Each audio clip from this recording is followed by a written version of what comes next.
So I'm reading this book called Making Money, Coin Currency and the Coming of Capitalism by Christine Desan. And she's talking about 16th and 17th century England, the development of the monetary policy there.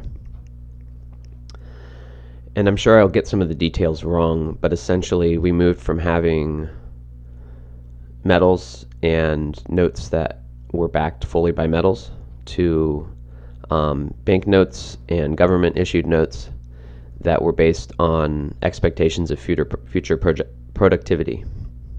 And I want to quote, the author actually quotes Walter Bagehot as saying, "We have entirely lost the idea that any undertaking likely to pay, and seen to be likely, can perish for want of money.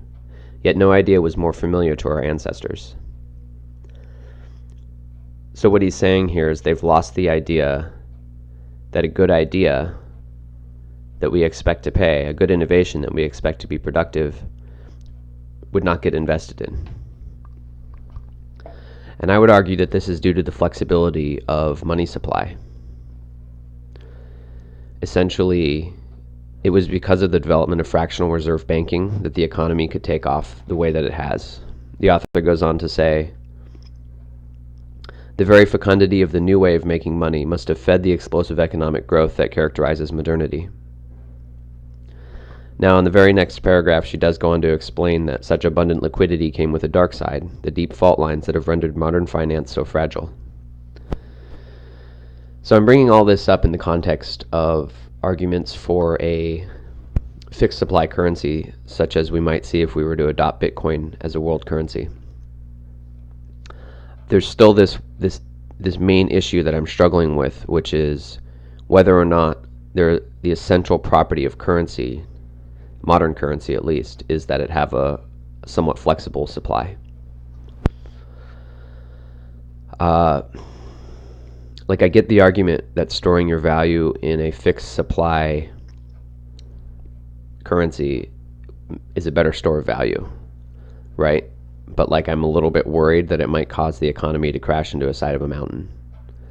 And there's this argument about time preference that the Bitcoiners make. Maybe I shouldn't say Bitcoiners, but regardless, that's associated with talking about a fixed supply currency.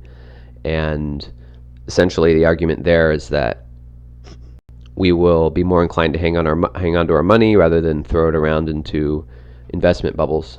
And I see the point there.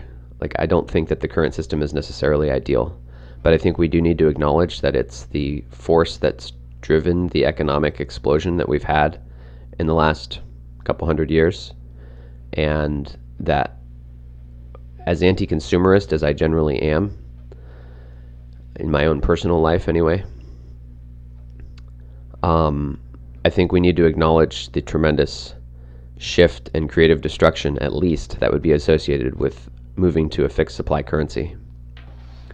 So this is pending future research on my part. I'm very much a work in progress to understand these things.